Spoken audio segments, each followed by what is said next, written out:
अस्सलाम वालेकुम व्यूअर्स, आप देख रहे हैं प्रोग्राम मुनफरिद रंग, जिसमें मैं हूं आपका मेज़बान चौधरी अली शान।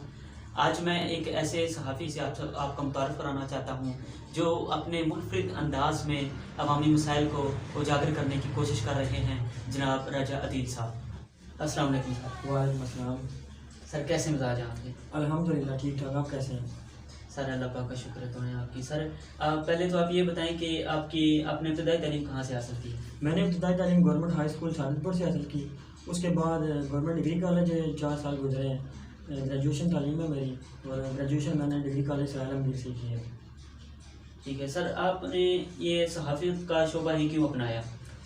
सर जैसा कि आप भी जानते हैं कि हमारे इलाके में मसाइल बहुत ज़्यादा हैं। मेरी ना भाई ख्वाहिश थी कि मुझे कोई ऐसा शुबा मिले कि मैं अपने इलाके के मसाइल को उजागर कर सकूं, अहकाम बाला तक अपने लोगों के मसाइल को पहुंचा सकूं। सहाफ़त के अलावा मुझे कोई शुबा नज़र नहीं आया।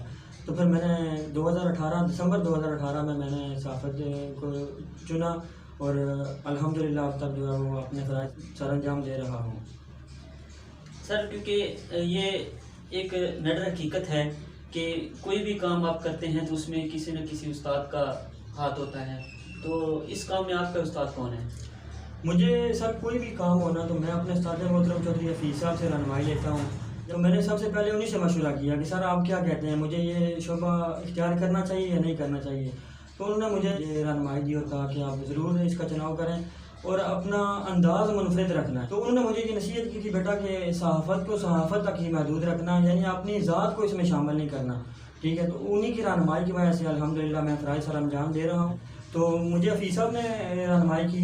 इसके अलावा इलियास शामी साहब हैं, इसराइल आलमगीर आज न्यूज़ के वो नुमाइंदे हैं। तो उन्होंने मुझे हकीकी सहाफ़त से जो है ना वो मुतारफ़ करवाया। उन्होंने मुझे मतलब आखिर तक A to Z जो है मुझे उन्होंने बताया कि सहाफ़त है क्या और किस अंदाज में इसको लेके चलना है। सर सहाफ़त के शोबे में आप किस इदारे से या किस प्लेटफॉर्म से आप वाबस्ता हैं? वीकली न्यूज़पेपर काबिल एतमाद, उसमें बतौर ब्यूरो चीफ काम कर रहा हूँ। सर आप वो तो न्यूज़पेपर है, आप जो भी अवामी मसाइल के हवाले से वीडियोस वगैरह बनाते हैं या फ़ोटोज़ वगैरह बनाते हैं, तो वो सोशल मीडिया पे आप किस किस प्लेटफॉर्म पे आप वो अपलोड करते हैं जिससे अवाम तक वो मसाइल जो है पहुँचते हैं? जहाँ तक वीडियोज़ का ताल्लुक है उसमें 2 यूट्यूब चैनल हैं, एक सीओ न्यूज़ के नाम से, एक अथेंटिक न्यूज़ के नाम से।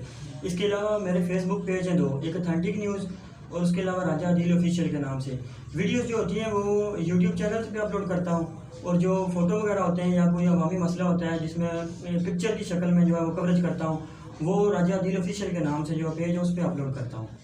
सर सहाफ़त के शोबे के अलावा आपके और कौन से मशागिल हैं, तो आप अपना ज़्यादातर वक्त कहाँ पे सर्फ करते हैं? सहाफ़त के अलावा मेरा एक अपना डेयरी फार्म है छोटा सा, मेरा ज़्यादा टाइम वहीं गुजरता है। आपका डेयरी फार्म है माशाल्लाह, तो आपकी ज़ाहिर सी बात है कुछ ज़मीनें या ज़मीन जायदाद वगैरह भी होगी?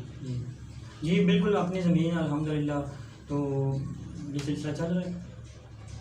सर जैसा कि ऑल ओवर पाकिस्तान में ज़मीनों के मसाइल बहुत सामने आ रहे हैं, जिसकी वजह से बाज़-औक़ात बातचीत तनाज़ात इतने बढ़ जाते हैं कि बातचीत कत्लों तक पहुंच जाती है। तो आप के नुक्ता नज़र के हवाले से ये कैसे कंट्रोल किया जा सकता है, इसका हल कैसे निकल सकता है? देखिए जी, हमारे यहाँ ज़मीनों के तनाज़ात के केसेस बहुत ज़्यादा हैं। अदालत में जाएँ तो अदालतें इन केसेस से भरी पड़ी हैं। तो मेन वजह एक ही है कि हमारे यहाँ जो है ना वो मुरब्बाबंदी सिस्टम नहीं है। जिन इलाकों में मुरब्बाबंदी निज़ाम राइज है वहाँ पे ज़मीनों के तनाज़ात बहुत कम है। ठीक है, ये नहीं कहा जा सकता कि बिल्कुल नहीं है, वहाँ भी तनाज़ात ज़मीनों के हैं, लेकिन हमारे यहाँ हमारे इलाके की निस्बत जो है ना वो मसाइल उधर कम है। ठीक है, हमारे यहाँ अगर मुरब्बाबंदी निज़ाम राइज कर दिया जाए तो ज़मीनों के तनाज़ात पे काबू पाया जा सकता है। देखिए पहले वक्तों में ये होता था कि लोग सादा किस्म के ज़िंदगी गुजारते थे, सादा ज़िंदगी गुजारते थे। वो ये होता था कि वो आजकल जिस तरह वो चल रहा है कि मेरा नंबर इधर है, मेरा नंबर इधर है, मेरी ज़मीन इधर है, वहाँ वो जो बड़े लोग थे उनका तरीकाकार ये था कि वो फरमाइश करते थे कि मेरी इतनी ज़मीन है, मेरी इधर होगी, आपकी इधर होगी, बात खत्म। ठीक है, आजकल जो तरीकाकार है वो ये है कि मेरा नंबर इधर है, मेरा नंबर इधर है। तो ये नंबरों वाले जब चक्कर में हम पढ़ते हैं तो फिर ये काम लंबा हो जाता है। यानी मैं ऐसे लोगों को भी जानता हूँ कि उन्होंने अदालतों के चक्कर लगा लगा के अपनी ज़िंदगी ख़त्म कर दी है। ठीक है, तो फिर भी उनके केस ख़त्म नहीं हुए, अभी तक उनके केस चल रहे हैं, यानी उनकी औलाद आगे जो है ना वो उनको हैंडल कर रही है। तो हमारे यहाँ अगर मरबा-बंदी निज़ाम राइज कर दिया जाए ना तो इसके दो फ़ायदे होंगे। एक तो ज़मीनी तनाज़ात पे काबू पाया जा सकता है, दूसरा ये फ़ायदा होगा कि हमारे इधर करीब एक नहर है, नहर अपर झेलम के नाम से, ठीक है, उसका पानी हमें मिल सकता है। यानी अब अगर पानी हमें दिया जाए तो उसका वो बंदोबस्त ठीक तरह से नहीं हो सकता ना, क्योंकि एक बंदे की ज़मीन इधर है, दूसरे की उधर है, तीसरे की उधर है, तो फिर वो रुकावटें बन जाती हैं। अगर हमारे यहाँ मरबा-बंदी का निज़ाम राइज कर दिया जाए तो एक तो ज़मीनी तनाज़ात ख़त्म हो जाते हैं, अदालतों में भी केसेस की तादाद कम हो सकती है। दूसरा ये होगा कि हमारे किसानों को फ़ायदा होगा कि वो नहरी पानी उन्हें मिलेगा, ठीक है, उनका खर्चा कम होगा। जिस तरह अभी लोग पानी की ज़रूरत पूरी कर रहे हैं ट्यूबवेल वगैरह से, ठीक है, वो काफ़ी ज़्यादा खर्चा होता है, हमारे किसान खुशहाल नहीं होते, उनका ज़ाहिर सी बात जो फ़ायदा होता है वो इधर सरफ हो जाता है। तो अगर मरबा-बंदी का निज़ाम राइज हो जाए तो ये मसला हल हो सकता है, पानी भी मैसर आ सकता है, किसान हमारे भी खुशहाल हो सकते हैं, अदालतों में केसेस की तादाद भी कम हो सकती है। सर आपने तो बहुत ही आसान से अल्फाज में बता दिए कि मरबा-बंदी निज़ाम जो है वो राइज होना चाहिए। मरबा-बंदी निज़ाम एक बहुत ही डिफ़िकल्ट निज़ाम है जो कि आसानी से राइज नहीं हो सकता, आसानी से उस पर अमल दरामद नहीं हो सकता, तो आप इसके बारे से क्या कहेंगे? सर देखें, हुकूमत अगर करना चाहे तो ये कोई मुश्किल काम नहीं है। अगर हुकूमत कोरोना लॉकडाउन के दौरान लोगों को घरों में बंद कर सकती है तो हुकूमत के सामने ये कुछ भी नहीं है, ये मामूली काम है, ठीक है। हुकूमत को चाहिए कि अगर ये काम हो जाए तो अब खुद अंदाज़ा लगाएं कि एक तो हमारे किसान खुशहाल होंगे, दूसरा अदालतों में केसेस की तादाद कम हो जाएगी। हुकूमत के सामने कोई मुश्किल काम नहीं है। ये आपको पता है, बेहतर पता है, गुज़िश्ता जो कोरोना वायरस की वजह से लॉकडाउन हुआ था उसमें लोगों को घरों में बंद कर दिया गया था, वो भी तो मुमकिन बनाया गया था ना गवर्नमेंट की तरफ से, तो ये भी हो सकता है। इस पे तो सिंसियरली तवज्जो देनी चाहिए और ये काम करना चाहिए। अच्छा सर, इसमें जो ज़मीनों के तनाज़ात या ज़मीनों के मसाइल या जो आपने मरबा-बंदी की बात की है, इस हवाले से पहले किसी ने कोई आवाज़ उठाई है या पहले किसी ने इन मसाइल को उजागर करने की कोशिश की है? सर हमारे यहाँ एक ही बंदा था जो लोगों की फलाह का सोचता था, लोगों की फलाह के लिए काम करता था। मेरी मुराद चौधरी फारूक शहीद की है, उन्होंने ये इस हवाले से कोशिश की थी क्योंकि उन्हें बखूबी अंदाज़ा था कि हमारे इलाके में, हमारे एरिया में ज़मीनी तनाज़ात के मसाइल जो है बहुत ज़्यादा हैं, तो उन्होंने इस हवाले से कोशिश की थी। लेकिन हमारे इलाके के लोगों की बदकिस्मती कि उनकी ज़िंदगी ने उनसे वफा नहीं की, तो वो दुनिया से चले गए। उसके बाद जो है ना वो आज तक किसी ने ये कोशिश नहीं की। सर आपने तो बहुत से ऐसे जो इन मसाइल का हल बताया है, इस वाले से आप अवाम नास को या हुकूमत के जो नुमाइंदे हैं उनको क्या पैगाम देना चाहेंगे या उनसे क्या रिक्वेस्ट करना चाहेंगे? देखिए, जहाँ तक अवाम की बात है ना, मुझे अपनी अवाम से गिला है। गिला इस बात क्या है कि हमारे लोगों में इतना शऊर नहीं है कि वो अपने हक़ के लिए आवाज़ उठा सकें।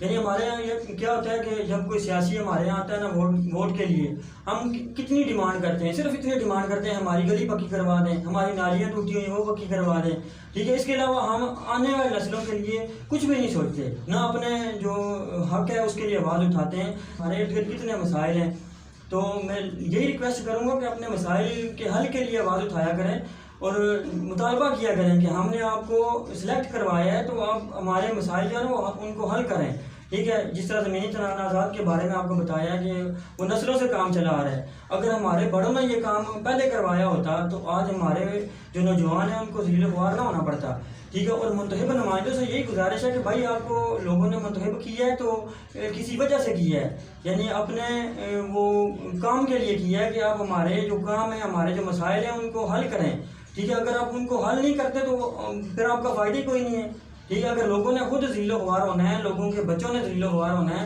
तो फिर आप अपनी ज़िम्मेदारी पूरी नहीं कर रहे। जो मुंतखब नुमाइंदे, मेरी उनसे बड़ी आज़ाना रिक्वेस्ट है कि आप सीट पे बैठे हुए हैं ना, आप समझें कि आपके फ़राइज़ क्या हैं, ठीक है। अगर किसी को नहीं पता तो वो पढ़ें, हज़रत उमर फारूक रज़ी अल्लाह ताला अन्हु की सीरत को पढ़ें, पता चले कि कैसे जो है ना वो हुक्मरानियाँ की जाती हैं और अवाम नास का कैसे ख्याल रखा जाता है। इतनी सी गुजारिश है कि अवाम का ख्याल रखें, जिस मकसद के लिए अवाम ने आपको सीटों पर बिठाया है उस मकसद को पूरा करें। सर आपने तो बहुत सी ऐसी बातें बताई हैं जिससे पता चलता है कि हमारे इलाके की जो सियासत है वो सिर्फ थाने कचहरियों तक और सिर्फ गली नालियाँ और रोड्स वगैरह पक्की करवाने के हद तक है, बाकी इलाके के लोगों की कोई ऐसी काम या कोई ऐसा मसाइल जो है वो अपने मुंतखब नुमाइंदों तक नहीं पहुंचा पाते और ना ही पहुंचाते हैं। तो आप इस हवाले से कैसे करेंगे कि आया उनको कोई प्लेटफॉर्म बनाना चाहिए या किसी ऐसे इदारे के साथ या कोई इदारा अपना बनाना चाहिए या कोई ऐसी चीज़ हो कि जिसके साथ वो मुतफिक होकर, इकट्ठे होकर मुंतखब नुमाइंदों तक, हुकूमत के नुमाइंदों तक पहुँच के जाएँ और अपने मसाइल को बयान करें? सर सबसे पहली बात जो है हमारे एरिया में वो हम लोगों में इत्तेफाक नहीं है, ठीक है। अगर कोई बंदा हमारे यहाँ किसी अच्छे काम की कोशिश करता है ना, तो हमारे लोग जो है उसका साथ देने के बजाय ना वो मनफी सोचना शुरू कर देते हैं। मनफी कैसे सोचते हैं, यानी यार ये बंदा काम करवा रहा है, ये आगे चला जाएगा, इसकी माशरे में बड़ी वैल्यू बन जाएगी, ये हो जाएगा, वो हो जाएगा। और अल्लाह के बंदो ये भी तो देखो कि वो फलाह के लिए काम कर रहा है, कोई अपना ज़ाती काम तो नहीं करवा रहा। अगर कोई अपना ज़ाती घर बना रहा है तो उसमें वो जदोजहद कर रहा है, फिर आप ऐसी बातें करते अच्छे लगते हैं, ठीक है। अगर कोई फलाह के लिए काम कर रहा है, आने वाली नस्लों की भलाई के लिए काम कर रहा है, तो उसका साथ देना चाहिए। हमारे लोगों में जब तक इत्तेफाक नहीं ना होगा, ठीक है, तब तक हम कामयाब नहीं होंगे। मेन चीज़ है इत्तेफाक। जब इत्तेहाद से चलेंगे, जब किसी के दरवाजे पे दस्तक देंगे ना, जाकर किसी अदारे में जाएंगे, मिल के जाएंगे, तो मुझे यकीन है कि जो भी हम मसला लेके जाएंगे उसका हल होगा इंशाल्लाह। सर बहुत बहुत शुक्रिया आपका, आपने कीमती वक्त हमारे प्रोग्राम को दिया।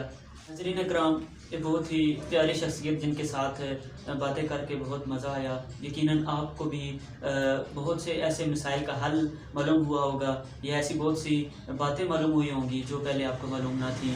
नाज़रीन इकराम, इस प्रोग्राम मुनफरिद रंग में आपका मेज़बान चौधरी अलीशान इजाज़त चाहता है। इंशाल्लाह नेक्स्ट वीडियो के साथ, नेक्स्ट शख्सियत के साथ इंशाल्लाह फिर मुलाकात होगी। अल्लाह हाफ़िज़।